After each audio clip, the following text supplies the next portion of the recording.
আসসালামু আলাইকুম ফ্রেন্ডস, সবাই কেমন আছেন? আশা করি সবাই ভালো আছেন। তো ওয়েলকাম করছি সবাইকে আরো একটা নতুন ভিডিওতে। আজকের ভিডিওটার টাইটেল এবং থাম্বনেল দেখে অবশ্যই বুঝেছেন আজকের ভিডিও কি বিষয় নিয়ে আলোচনা করব। আজকে আমরা আলোচনা করব ইউটিউবিং করতে হলে কি কি জিনিসের প্রয়োজন সেগুলো নিয়ে আজকে আমরা আলোচনা করব। তো অবশ্যই ভিডিওটি মনোযোগ সহকারে দেখবেন, কোনো প্রকার স্কিপ ছাড়া, তাহলে কিন্তু এখান থেকে আপনি অনেক কিছু জানতে পারবেন। তো চলুন আমাদের এখন বিষয় নিয়ে আলোচনা করি। তো আমরা আজকের টপিকে 7টা পয়েন্ট নিয়ে আলোচনা করব, যে পয়েন্টগুলো একজন নতুন ইউটিউবারের জন্য খুবই গুরুত্বপূর্ণ। তো সেই পয়েন্টগুলোর নাম্বার 1 এ আসতে হচ্ছে 1 নাম্বার প্রয়োজন হবে তীব্র ইচ্ছাশক্তি। তার ইচ্ছাশক্তি কিন্তু পারে ইউটিউবে তাকে কাজে উৎসাহিত করার বা এই প্ল্যাটফর্মে ইউটিউব প্ল্যাটফর্মের মতো জায়গায় এসে কাজ করার মতো আহ, মনোভাব তৈরি করার। তো অবশ্যই আপনাকে এখানে তীব্র ইচ্ছাশক্তি থাকতে হবে, ইচ্ছা থাকতে হবে যে আমি এখানে কাজ করব। তো 1 নাম্বার হচ্ছে। এবং 2 নাম্বারে যে বিষয়টা আছে সেটা হচ্ছে আপনি যে ইউটিউবে কাজ করবেন, কোন ক্যাটাগরি নিয়ে কাজ করবেন সেইগুলো কিন্তু সিলেকশন করতে হবে।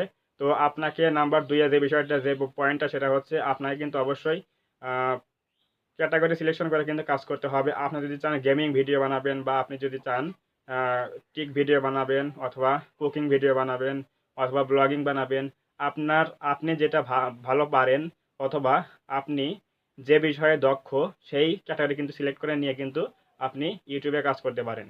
তাহলে কিন্তু কন্টেন্টের অভাব হবে না, আপনি নিয়মিত এখানে কন্টেন্ট আপলোড করতে পারবেন। তো এটা হচ্ছে 2 নাম্বার পয়েন্ট গেল।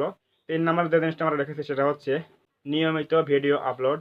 আপনি যে ক্যাটাগরি ভিডিও বানান না কেন, যে নিশের উপরে কাজ করেন না কেন, সেই নিশের উপরে ভিডিও কিন্তু নিয়মিত আপলোড করতে হবে।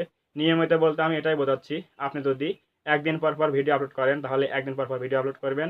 আর যদি দুদিন পর পর হয় তাহলে দুদিন পর পর ডেইলি আপলোড করবেন। এবং যদি আপনি পারেন 7 দিন পর পর একটা ভিডিও আপলোড করবেন, তাহলে 7 দিন পর পর রেগুলার প্রতি সপ্তাহে একটা করে ভিডিও আপলোড দিবেন। তো এটাই হচ্ছে রেগুলারিটি মেনটেন করে ভিডিও আপলোড করতে হবে। এবং 4 নাম্বার যে বিষয়টা আছে সেটা হচ্ছে এই ইউটিউবে ভিডিও বানাবেন, এখানে দরকার হয় বিভিন্ন ইকুইপমেন্টসের, মাইক্রোফোন, ক্যামেরা, বা আপনার ব্যাকগ্রাউন্ড, অথবা আপনার স্মার্টফোন বা ক্যামেরা। তাহলে বলতে পারেন যে ভাই আমি শুরুতে কি দিয়ে এগুলো কাজ শুরু করব। আমি বলবো আপনার হাতে যদি একটা মাত্র স্মার্টফোন থাকে, এবং আপনি আপনি লো বাজেটের কোনো 250-300 টাকা দামের একটা মাইক্রোফোন কিনবেন, এবং অল্প টাকার মধ্যে 300 থেকে 250 টাকার মধ্যে যদি একটা মিডিয়াম রেঞ্জের লো বাজেটে যদি একটা ট্রাইপড কিনতে পারেন, তাহলে কিন্তু এগুলো দিয়েই কিন্তু আপনি ইউটিউবিং জার্নি শুরু করতে পারেন। তো ইকুইপমেন্টস বলতে আমি এগুলোই বলবো, জাস্ট আপনার স্মার্টফোন থাকবে, এবং লো বাজেটে একটা মাইক্রোফোন, এবং আপনার একটা ট্রাইপড, একটা সাদা সাদা ব্যাকগ্রাউন্ড বা গ্রিন ব্যাকগ্রাউন্ড একটা হলে হলো।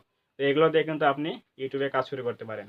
আমরা 5 নাম্বারে যে পয়েন্টটা রাখছি সেটা হচ্ছে ভিডিও কোয়ালিটি।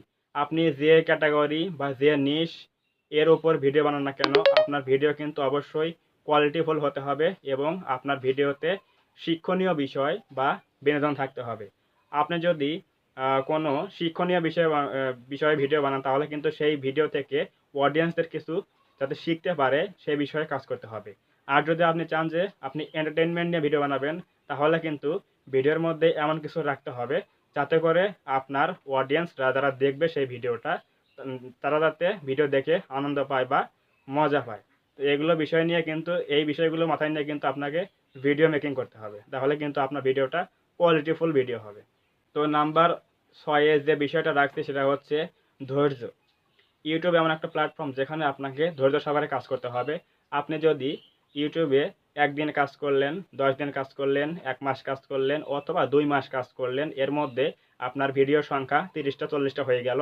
কিন্তু যদি আপনি ভাবেন যে আপনার এখানে কোনো সাবস্ক্রাইবার গেইন হচ্ছে না, ভিউজ বাড়ছে না, আপনি হতাশায় এখান থেকে বেরিয়ে চলে গেলেন, ইউটিউবে আর কাজ করলেন না। তো এরকম মানসিকতা নিয়ে কাজ করলে হবে না, আপনাকে অবশ্যই ধৈর্য রাখতে হবে। আপনি মিনিমাম 6 মাস 1 বছর এখানে কাজ করুন, তাহলে কিন্তু এখান থেকে ফলাফল, বা এখান থেকে আপনি গ্রো করার একটা প্রবণতা দেখতে পাবেন। তো অবশ্যই আপনি যে ক্যাটাগরি নিয়ে ভিডিও তৈরি করেন না কেন, অবশ্যই আপনাকে ধৈর্য সহকারে কাজ করতে হবে, এবং আপনাকে এখানে মুখ বুজে সব কিছু ধৈর্য সহকারে দেখতে হবে।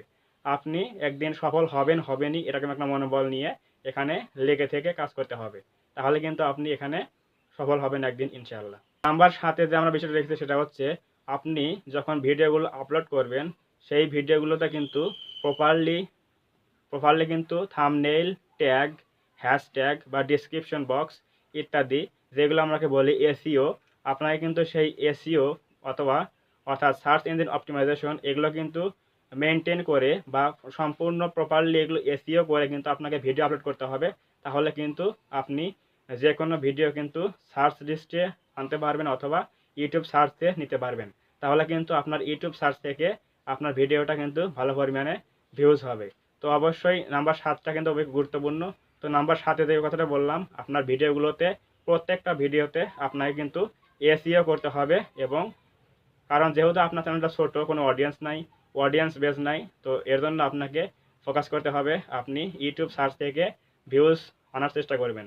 তো এর জন্য প্রয়োজন এসইও। তো অবশ্যই প্রত্যেকটা ভিডিও এসইও করবেন। তো যদি আজকে ভিডিওটি ভালো লাগে থাকে অবশ্যই একটা লাইক দিবেন এবং চ্যানেলে নতুন হয়ে থাকলে অবশ্যই চ্যানেলটা সাবস্ক্রাইব করবেন এবং পাশে থাকা বেল আইকনটি অল প্রেস করে দিবেন, যাতে করে পরবর্তী কোনো এরকম হেল্পফুল ভিডিও আমি আপলোড করলে আপনারা সহজেই পেতে পারেন। তো আজকের মতো এ পর্যন্তই। সবাই ভালো থাকবেন, সুস্থ থাকবেন। আল্লাহ হাফেজ।